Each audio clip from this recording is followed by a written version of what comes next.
said sorry, I'ma have to pass like Nash to Amari.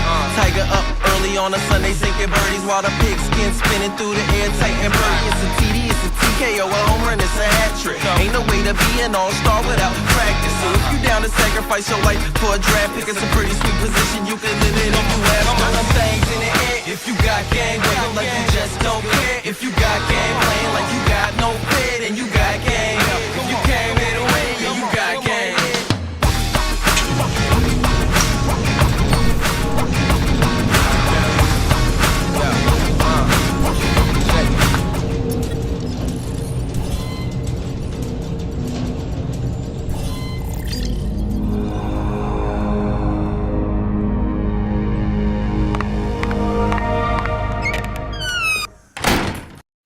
And here we are back in our beats, back in the studio on this program where we go around at local music somewhere. We interview artists from all around the world. We interview the aspiring artists, and we interview the international artists and national artists that inspire the aspiring artists. So if you're an artist, this is a great time for you. And also, if you are a music fan, we help draw the curtain back so that you can see what's happening here in the music industry, and you can learn from that as well. It's pretty cool to see the behind-the-scenes stuff, you know how big that is on social media right now. Today, I have a special guest. He's currently living in South Carolina, but I would consider him more of a citizen of the world. He is a solo performer. He's opened and been with major acts. Currently the lead singer for a band called Santana, and I'm sure you've heard of them. So welcome to the program, Mr. Ray Greene. Thank you, Terry. Thank you so much for having me. I appreciate it. Dude, what a powerful voice you have. And you got that, you know, just the melodic tone. You got everything that singers want, and you got it wrapped up all in one. And thank God that you're one of those that have that are actually taking advantage and being given the opportunities, because, you know, you're rocking it, you know, with what you're doing for sure. No, I've been very fortunate, Terry. You know, I thank God for the gift of music and for giving me the talent that I have, and getting a chance to, you know, to be around the world. I've been given this amazing platform, as you said, and I just love to look out and see people enjoying what I'm doing, seeing people enjoy what we're doing as a band, as Santana, as all the different things that I do. So I've been very, very fortunate to get a chance to do what I get a chance to do. Well, when it's only been a month since I've seen you, actually, in person. I saw you. You were in the, which are big friends of ours here. We love these guys, is Noel Friedline and Maria Howell, and Noel and Maria have their holiday show, and you were one of the guests, and you came out, you just, of course, killed it. You know, that was great seeing that program. So we got to give that shout out to them. And, you know, of course, Absolutely. Noel with his introduction, you know, with me and you. And let's talk about, I always like the origin story. You know, that's one thing with the artists that are out there doing stuff. They started where everybody else started. A lot of times they have, encouraging childhoods. There's sometimes that they were able to beat the adversity of what their childhood brought them, and, you know, still come to a place of light and doing great things in the industry. So let's talk about you. First of all, where did you grow up, and how did you even get interested in music? Well, I grew up in a small town in Georgia, a town called Americus, Georgia. And it's interesting that you said what you just said, because a lot of, you know, my contemporaries and a lot of, you know, just people in general come up in difficult situations, you know. But my situation was not that, you know. My parents were both, well, my mother especially was very supportive of my career from the very beginning. And my dad was a gospel singer, so a lot of what I have gained musically, in addition to a lot of it being God given, he was a big influence on me growing up. You know, him being a gospel singer, so I got a chance to watch him on gospel shows, and he'd be on the radio, so I get a chance to listen to him. So, but I grew up in Georgia, a small town, as I said, and my everything started there. I still go back there now as much as I can. You know, my mom is still there. I have family that's still there. So it's a big part of who I've been throughout my career, and it's still a big part of who I am now, both personality-wise and musically at the same time. So, Yeah, and Georgia, America's Georgia, particularly, yeah. it's one thing that I say about gospel because I grew up in that world too. And you start off singing in church or start off singing in gospel stages, and it can be a lot more encouraging atmosphere in the beginnings, than when you start off other places. So I think it gives you a good start. You're able to find your freedom without being told immediately, that you suck, because everybody kind of does in the beginning. And a lot of people, I've found, I see a lot of these venues where people will try to kill art early. And, not understanding that, hey, this is the beginning. This guy can really do something if you give him the shot here and you give the encouragement. I see that in the church because even sometimes when we get in there and we start off God awful, you have Sister Bailey or whoever will say, she'll be raising her hand, bless him, Lord, or, telling you, just sing for the Lord, you're doing great, all of that. Sing for the Lord. Yeah, and even we joke about those people that get up and say, I didn't have time to practice all week, so y'all pray for my voice. I got laryngitis and, worship with me as I sing, that whole deal. But you still get through that, and lead you to that next thing. So I think that's an encouraging environment. So how did you find that you wanted to go pro with this? I'll be honest, Terry. To be where I am now, it was never a part of a plan per se. I always loved it. I always loved what I was doing. I first was introduced to music, if you will, through my dad, as I said. But I started to play instruments. In my sixth grade year, I was introduced to the trombone, believe it or not. And so I was sort of given a real great lesson as an instrumentalist at the same time. So I sort of grew up with having both these things at my disposal, being able to identify as a singer because of my dad, but then being able to identify as an instrumentalist, a trombone player, because I was introduced to the horn in my sixth grade year. And so I think for me, it's just always been the sort of thing where it's been a part of me from the very beginning. Um, I was very much encouraged, throughout my years, elementary school through junior high school. I had a tremendous band director there, and then my high school years, which was really pivotal for me because I had this great band director who was just so encouraging, and he pushed me to do solos, and so I caught the bug as far as maybe this is something I could consider doing, but never really gave it a lot of serious thought because towards the end of my high school years, I was starting to think that maybe I would become an English major and go to school for that. But circumstances and situations led me to Boston, where I went to Berklee College of Music. Yeah, we're going to get into that a little bit Um, later because that's a great yeah, place to go. yeah. Yeah. Yeah, it was tremendous. So it all along the way, each step along the way, my only focus has always been how can I be as good as I possibly can be? How can I enjoy it for myself, but at the same time, how can I enjoy it for the people who are listening to me at the same time? So that's always been my first and foremost motivation to doing what I do, and then God has kind of led all these other tremendous things that have come my way. Well, speaking of Berkeley, and like I said, we'll get into Berkeley later because that is a discussion in itself because it's such a great place. Was Roger Brown there when you were there? Was he head of it? Sure. Hell, okay. Absolutely. So Yes. you're part of that Yes. crew. Like Yes. even Yes. Panos, who's over the Grammys now, that's where, he was during that time, I believe, as well. So That's amazing people right. that, I think yeah, when I first came in, I think Lee Burke was there initially, but then Roger, as I said, I got a chance to meet Roger a couple times, and yeah, he's a great while guy. I was there as well. So, yeah, he's really Yeah. cool. We're, Really we're cool talking dude. about having him on the program. I hope to do that maybe in the spring. So, but yeah, he's got his own Yeah, company now, doing really well. You've doing performed really with well. Aretha Franklin, Natalie Cole, the Isley Brothers, even Rick James. These are some not just legends. I mean, these are great performers, not just great singers, Yes. great performers. What's the one thing all of them do that separates legends from everyone else?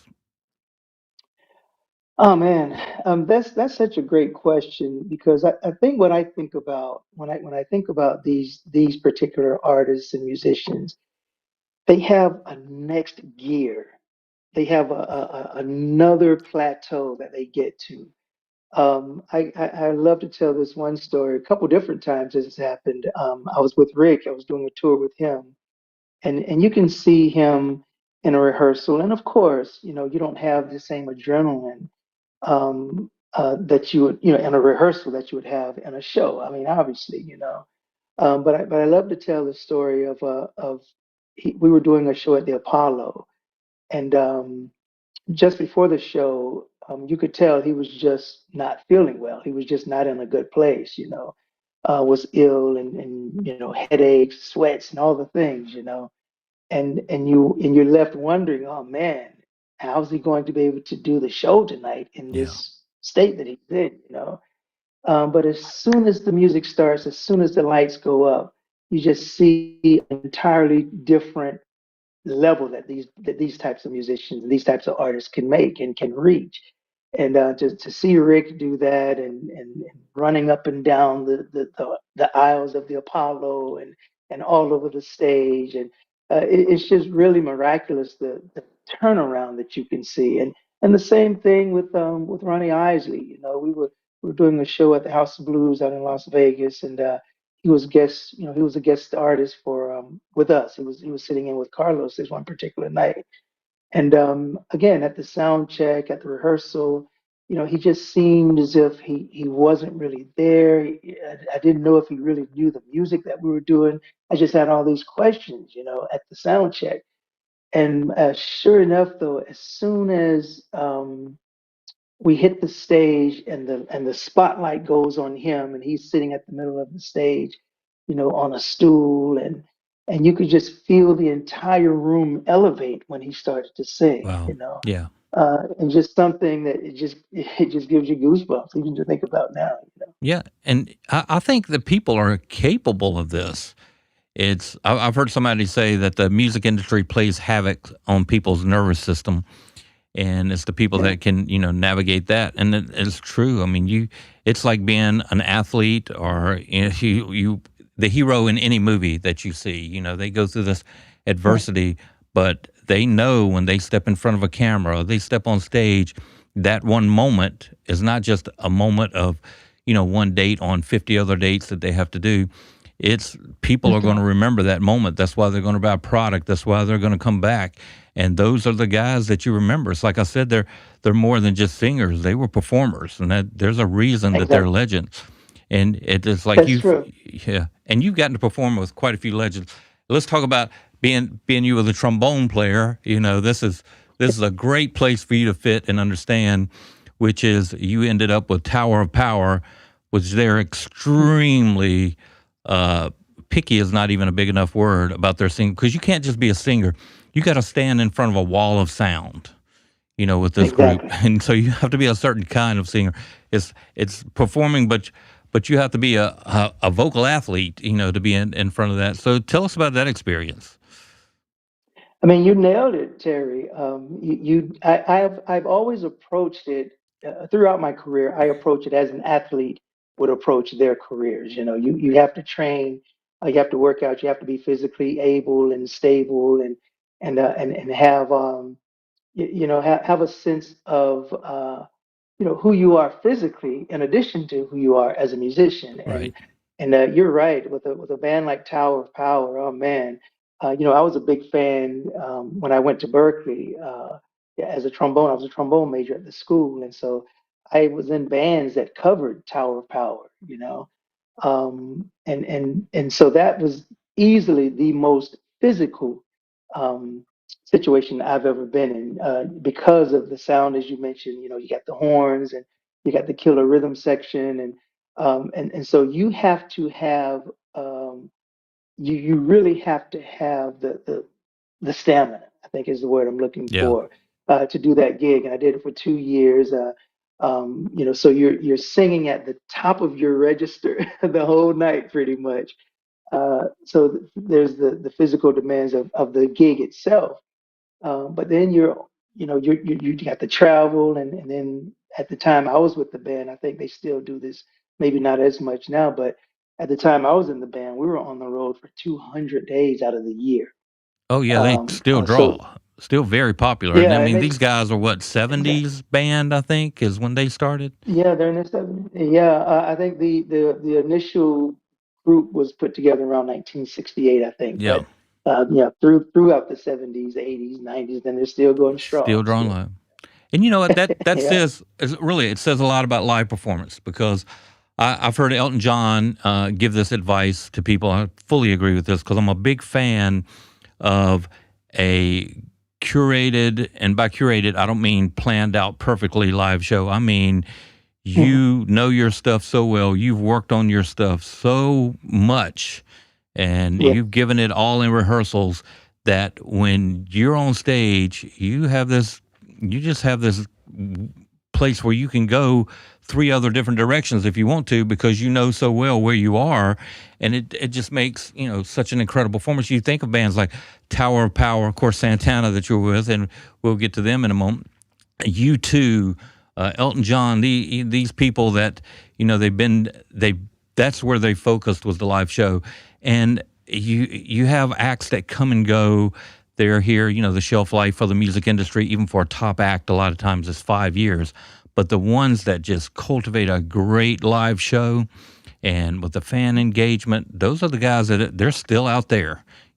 Foreigner, Journey, you can name Def Leppard, whoever, you want to name out there, they're still out there packing coliseums, That's right. No, you're and absolutely festivals. right. And yeah, in festivals. I mean, I look at our situation with Carlos, and we went to Europe last summer. It was our first time there in 6 or 7 years, and to see him, at this stage of his career, and we're still playing to 20,000 seat Yeah. venues, throughout Europe. And so it's mind-boggling. And you're right. I mean, I think because those guys have such staying power, they have the music, and they have a knack for knowing what their audiences want. And so it's something great for me to be a part of.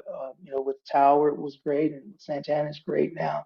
And so it's been a very cool learning lesson for me to be able to see, what works.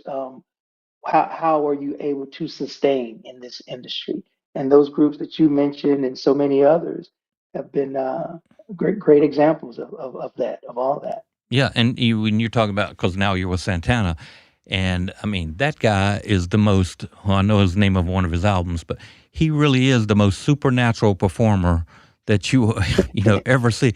I read about him. I think it was in Damon John's book about your morning grind. When you're what you do to start your day, and he's probably Hmm. said this in interviews too, where he doesn't even practice anymore. He just sits down and plays because Right. he's put in the work, and he's just doing it on feel now, and that's where he launched basically Neil Sean of Journey. That's where he got his start with, Mhm. I believe, with Santana.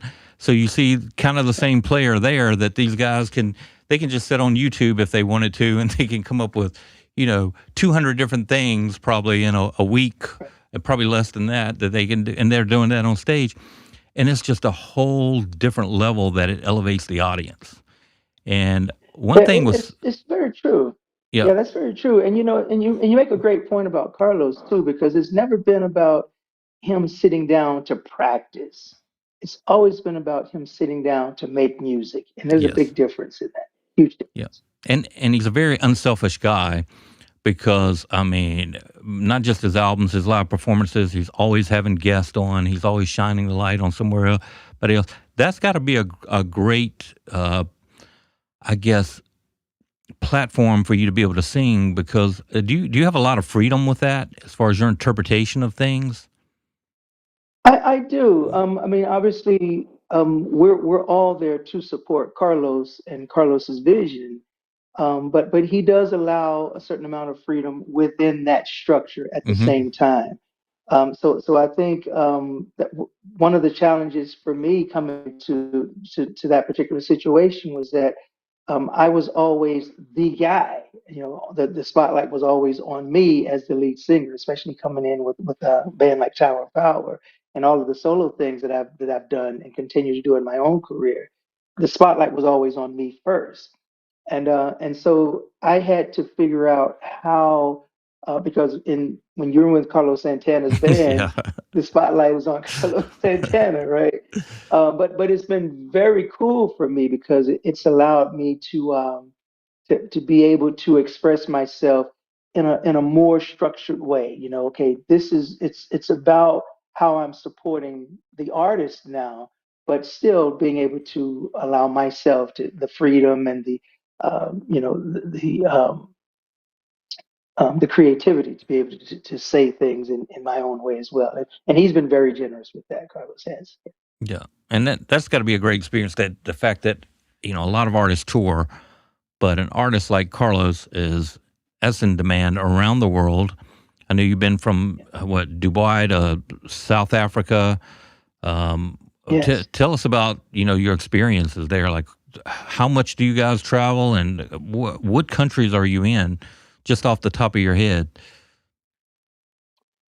Yeah, the ones you just mentioned, all over Europe. You know, we go out throughout Germany and Switzerland and France, and on this last tour, we were just all over the continent of Europe. And it's just amazing to me, and maybe there are others, but I can't think of any other artists where um, everywhere I've ever gone with him in the world you can look out into the audience and see 20,000 singing along to his music. They Yeah, all know his music. And that's anywhere we've gone. As you play, you know, we've gone to Russia, we've gone to all these different places, and he's still able to attract the audiences that still love him and love what he does yeah. and love his contribution to the industry. Yeah. Yeah, this is a thought. Is you're talking about how people know the music. Like the the the first guy I ever met in music was a guy named Leon Patillo, and he had been one of the Mhm. vocalists for Santana early on. Well, Santana early on, and I can't remember which album it was, but he came out of that, and he had a very successful, contemporary Christian tour. He was a big artist in that arena for a while, and then Mhm. those albums, just the variety of things that he does, and the amazing vocalists that he always finds for these projects as well. And you do have these songs continually stuck in your head. I know of one person. There's this friend of ours, Maria. She's a Zumba instructor, and she has kind of it's almost like a cult like following. She has so many girls in her Zumba class that love her so much, and when they have her Right. birthday, everybody sings Maria Maria. And it's like the thing. Like, she enters the room, on that when they're doing it. So she had actually, my wife just had surgery to remove a non-cancerous tumor from her neck, and Maria came to the hospital, and she came, brought my wife stuff every day.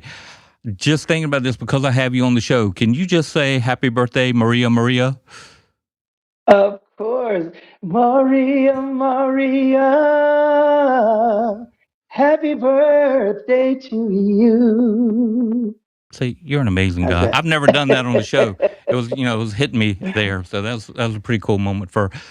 Now we got to talk about your solo career, because you put out a lot of projects, and these, I mean, they've been everything from modern to old school R&B.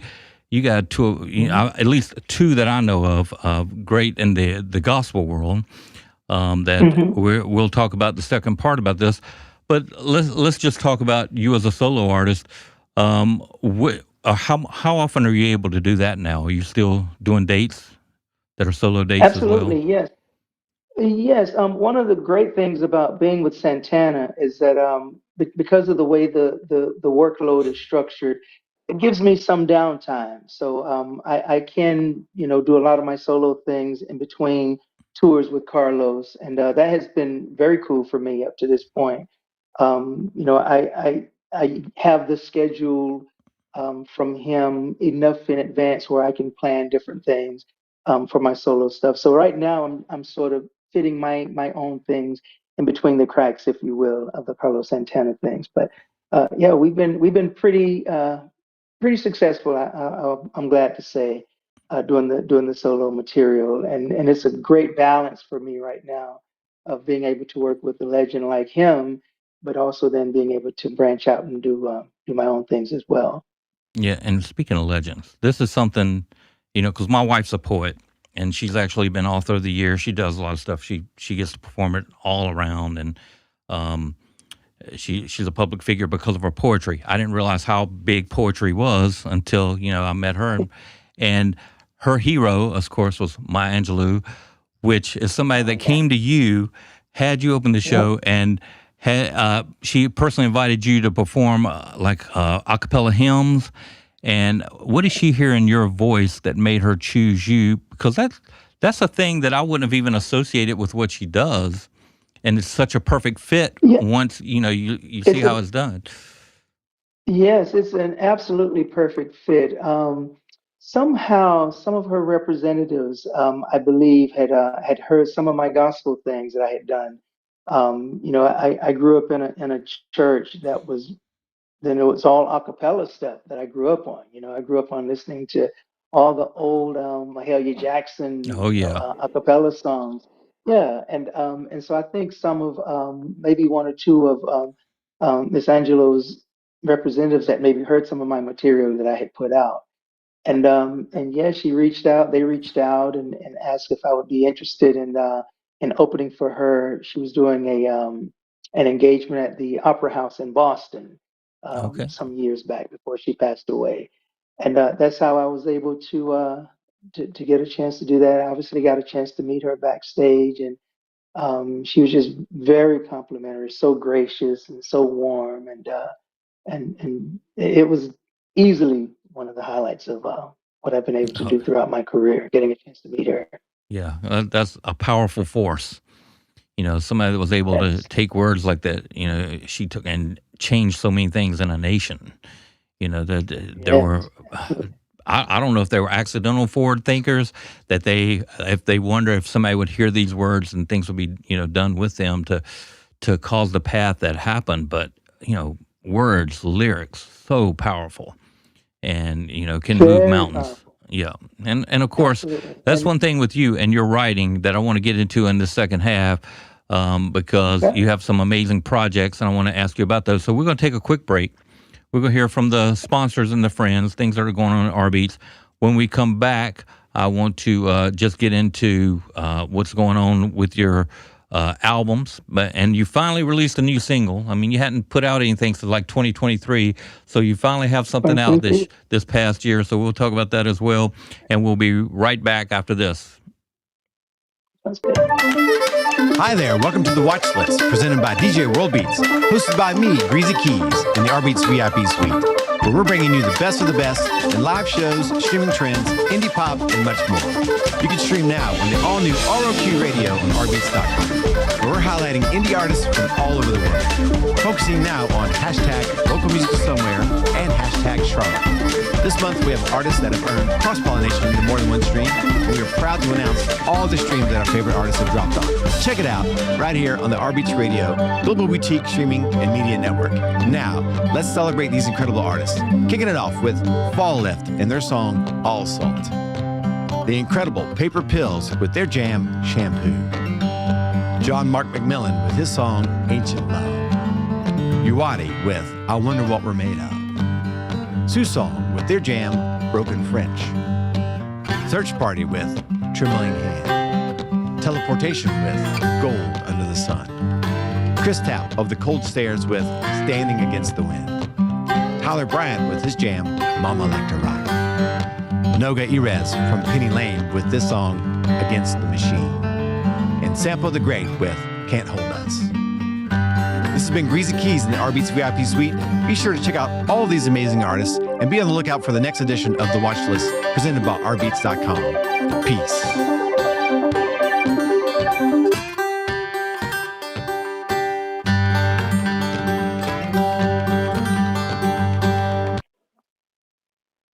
studio, and I have a special guest here on the show today, which is Ray Greene from the band Santana.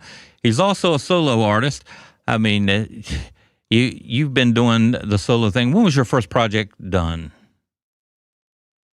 I think well, when I was, through Berkeley, I was in, bands coming up through Berkeley, and we would do different recording sessions and things of that nature, and we put material out back then. As a solo artist, though, I think probably the first thing I put out was probably one of my gospel records was the very first thing I put out, and then I've done some R&B things since then. But I put together this collection of gospel songs that my mother used to listen to, back in the day. Yeah. And so I recorded this project. I did it all, produced it myself at home, because at the time I just wanted to do something that I was going to present to her. And so I was going to just do a couple of songs and, put them on a recording over whatever and get them to her. But then, two songs turned into five, turned into 10, turned into 13. And by the time I finished, I had this nice collection of old spirituals that I had recorded. And so I mastered it and got it mixed and mastered and everything, and put some artwork to it, and present it to her, of course, my mother. But then I was able to also get it out and put it out to the masses as well. And it was pretty cool. It was a nice little project for me. It was a nice learning experience to get a chance to do something like that completely on my own.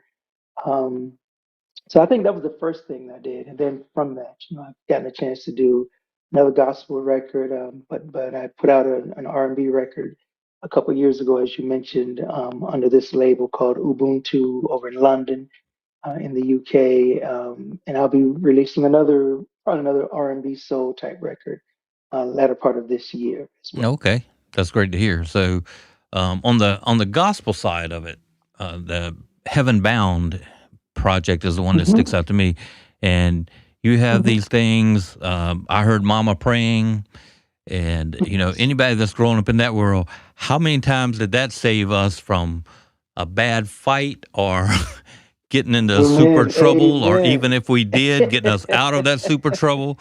That's one thing Yeah. that we share in common then. But when you hear that, it, as a teenager, almost makes you mad. But when you grow up and you see the effectiveness of it, it has a whole different feel to you, and you realize how much you've come through that had to be attributed to that. I do believe that a praying mother is pretty effective. One of my favorites on that was Certainly Lord. Is that almost like a call and answer kind of feel to that, and it brought me back to the old world gospel that I liked a lot. How much of that project did you write? Well, I heard Mama praying, and it's a combination of some original things, and obviously the ones that I grew up listening to and the ones I grew up singing in my church back down home. Because as I was saying earlier, the church that I came up in, it was an old church, and it was a lot of older members there, and it wasn't the typical. I don't like to use that word typical, but it's not what you expect when you hear gospel music in a church. It's not what you would automatically assume to be the case, because we didn't have instruments. We didn't have a piano. We didn't have drums and all these different things at my church. It was all a cappella singing. The old deacon in the corner would start to sing, and Oh yeah. and then you'd have these harmonies just come up out of the woodwork. So that's how my first experience in church was. That it was hearing all the old gospel stuff with the Mahalia Jackson. How I Got Over. That's one of the songs I love to sing even now still. A cappella versions of that. And so the song, like you mentioned, like Certainly Lord, that's on my Heaven Bound record, that's where it came from. Was me remembering how it was when I was just a little kid, when my mom would drag us to church, make us go to church, and we didn't want to go. But that's how I remember church. And just as you said, fast forward to once I left home and came to Boston or went to Boston to get ready to go to Berklee College of Music, one of the first things I did once I got off the train, or once I got off to go into the city, one of the first things I did was to find a church, because it was so ingrained Hmm. in me, and she had been so instrumental in making sure that we had that foundation, if nothing else. That was going to be something that she made sure of. Yeah, that's definitely pretty special. Let's talk about, before I even go into the other projects, Carlos Santana is not the only one that finds great guests for his projects. I mean, you have a lot of guest spots on your projects. How do you get those collaborations in the studio, or do you just know these guys from, the different tours and projects and things like that you found? But you have great guest spots. Oh man, I'm so glad you said that because I'm a big proponent of spreading the love, and a lot of the cats that I have on my records are cats that I've known for years, in Boston especially. A lot of those cats, Tyrone Chase on guitar, Joe Cunningham on Yeah. saxophone, and the list goes on and on. Joe Davis is a great friend of mine, great drummer, up in the Boston area. So there's a lot of that. And then on my last R&B record, Jerry Cortez is the guitarist from Tower Power. So he came and played on my record. Ray McKinley, who's worked with Sheila E. and has worked with Tower Power. I think he's done some stuff with Earth, Wind and Fire as well. He's also came and played on my record. So a lot of these guys are cats that I've worked with for years. Or in the case of the Tower Power guys, I worked with for a couple of years. So I know a lot of these cats who I bring in. So I'm able to reach back, and bring them in, and they help me, and so forth and so on. So I like to look at it as reciprocal. They do so much for me. So as much as I can, I like to give back too and have them come and do some stuff with me. Yeah, let's have more great souls like you, in the industry for sure. Going into 2026, there's something we need. But there are a lot of great souls like you that have balanced out the music industry and kind of what we used to see. What about the project Stay? Let's talk about. I could tell you two standouts that I listen to over and over. It might be different than you, but would be Shoulda Known Better Mhm. and Jealous. Yes. That where so and Jealous was a different take than I thought when I saw the title. It was a different take on the song kind of than what I thought. It was a little bit more about being faithful, so Yeah. yeah, tell me where that concept Or comes trying from. to be. Yeah, Trying to try. be. Well, we're men. I always tell Right. people, That's right. and That's my right. parents hate when I say this. They hate when I say this, but it's my philosophy in life. It's like you're a man. Right. I say I want to be Jesus, but I'm more like King David. I'll take your wife and burn your village to the ground. But in reality, Jesus has to be Jesus in me. So you have Right. this Yeah. nature generally as a man anyway. There's very few that don't, but generally Right. as a man you have these natures. But there are these people that inspire not just faithfulness but character in you. And Mhm. I you even when you're struggling character, there's still character that you're striving for. Tell me basically the gist of that song for you, and kind of where you felt when you were singing that. No, I mean that's such an awesome take by you, Terry. Thank you for saying that too. And I mean, jealous for me, it comes from I love what Bobby Womack used to do. So Oh yeah. the premise, yeah, the premise of the song is, what if Bobby Womack was doing a song like that today? And you're right in that it's that struggle that we, especially as Christian men, because we're men, we're human, and there's the flesh of who we are. But then I don't want to be the one to profess my Christianity and my love of Christ and my love of the Lord, and then just be out buck wild and doing all kinds of stuff at the same time. And so jealous is a song that I wrote, and it's not autobiographical by no stretch of the imagination, but it's a song that really I looked at and said, okay, how would Bobby Womack approach this song? And I don't know if you're a Bobby Womack fan or not, but Bobby was a savage in a lot of his the stuff that he used to do in his life. But my take on it is, what if you had this situation? I'm sure that situation exists out there in the world somewhere, and that's kind of where it came from for me. Sort of combining all these different elements of me being a man of faith, and but also at the same time, having these struggles that we as men, as human beings, that we all sort of go through. So jealous is sort of based around all these different types of emotions, and Yeah. but really a big part of the influence of that song was how much I really loved what Bobby Womack used to do. Yeah. So I kind of, yeah. Dude, and even, I used to see all these people that would judge everybody instead of trying to lead people, but I'm thinking it's hard enough being a human being, just being a human Yeah, being, to that's make right. that struggle harder for somebody else, by the criticism when there can be leading. It's a totally different way to live.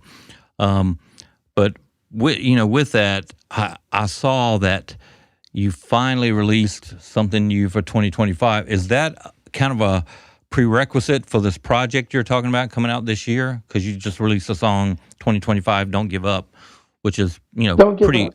pretty upbeat. Yes, that, what is actually my buddy. When I go to Europe, I have a band. I have three members of my band that are in Europe. Um, two of my guys are both in Germany, and my bass player though is in Poland, and so he's the one that wrote. He and I co-wrote that song together, "Don't Give Up," and he's releasing his record coming up sometime in March, I believe, Okay. February or March, I think. He's releasing his album, and so "Don't Give Up" is a collaboration that we did. It's going to go on his record. This is actually an opportunity for me to announce too that he is releasing a second record or a second song from that album that's going to be called "No Ordinary Moment," that he and I also collaborated on. So his record will be coming out in March, and so he released it, now, which is great for me because, as you said, it sort of gives people an opportunity to don't forget, I'm still around, sort of thing. Um, so he put that out, and I'm glad it did, and I think it's doing very well in Europe, especially. And so that's what that was, and then he's going to release, as I said, a second song that he and I wrote together in February, I believe on February the 14th. Oh, it's a great way to start So the so year. that those are, yeah, it really is, and it's a nice bridge for me to for when I release my record probably later on in the year. And these two songs may also be on my record. I'm not sure yet. I'm sort of trying to weigh it out right now. At least bonus Um, tracks. but I mean, you draw attention to each other yeah, these days, cross that's right. collaboration, Yeah, cross marketing. exactly, exactly. The cross marketing part of the piece of it, especially, is a good thing. It's a win-win for everybody. So Absolutely. yeah, So let's talk about yeah. the business. And that is, you have a Yes. degree from Berklee College of Music. So I said I would cover hmm this. What is one thing that Berklee teaches that you just can't learn anywhere else? I tell you, man, the biggest thing for me being at Berkeley, it was just all the people that I met there. The thing that drew me to the school initially was, as I was looking through the catalog and seeing what the school was about, what I found was most impressive was the fact that all of the instructors were still working musicians. Hmm. They still tour, they still do club dates, they still do, they go to Vegas, they go to New York, they go to LA. They still are doing all these amazing things as instructors. So it's not just someone standing in the front of a room telling you how to do something. These people are actually still doing it. They're still involved. They're still engaged in the industry in all of these direct ways. So that was really the thing that drew me to the school initially was that. And then, of course, as you were saying earlier, you go through your career and you're traveling all around the world, and everywhere you go, if you mention Berklee College of Music, people's Oh, eyes yeah. light up, you know. Yeah, and so it's been all of that for me. It's just given me a wonderful sense of belonging and of a community. because I have lifelong relationships that were established at the school. So those have been, it has been invaluable to me in those different ways, no doubt. Yeah, and with there are a lot of colleges, universities that offer a music, industry program, but a lot of times they're behind the times, or they're guessing what the next thing is. There are certain schools, I've found that keep up. The people I know from Full Sail seem to keep up. Definitely the people that I know from Berklee just seem to be on it. They seem to be up to date. There's even a little college in North Carolina. It's not a little college, but it's one that a lot of people don't know when it comes to the music industry, which is App State, Appalachian State. But the people that I know from there, yeah, they do really well when it comes to their internship programs and who they get people in front of. So I like that a lot. But of course, for me, the king for me is Berklee, because everybody that it seems I know that come out of there, whether they're a performer, they know what they're doing, when they get in front of people.